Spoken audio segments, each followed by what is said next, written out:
Hi, I'm Benji Blumenthal, and this is Menschlichkeit and the Parashat.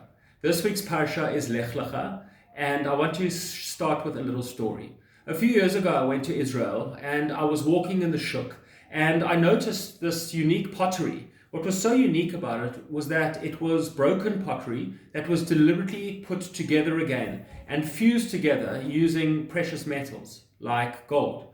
I discovered soon after that there's actually a Japanese sculpture technique called kintsugi, and it's the deliberate breaking of a bowl or a vase, which is then reassembled using gold, and the final product is possibly more beautiful than the original product.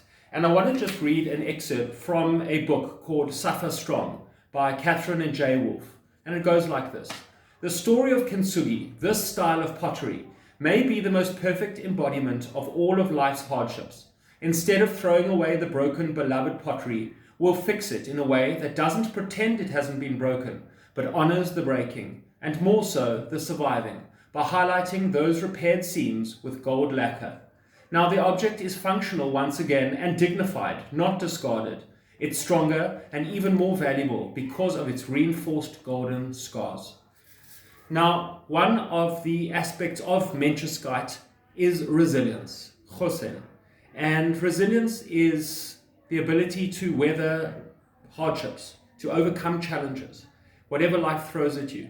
And who better to experience life's challenges than Avram? At the age of 75, he thought he would see out the rest of his life comfortably in his land, surrounded by family and his possessions. But no, Hashem had another plan for him. In this week's Parashat, Lecha, which means to go forth, Avram is asked to leave his home, his father's home, and go to a land that Hashem will show him. He's told to take all his possessions, and he leaves. And what could be more about resilience than this very idea? I remember reading an amazing book called Kitchen Table Wisdom by the medical doctor Naomi Remen. And there was one story that really stuck out for me, and that was a story of a cancer survivor.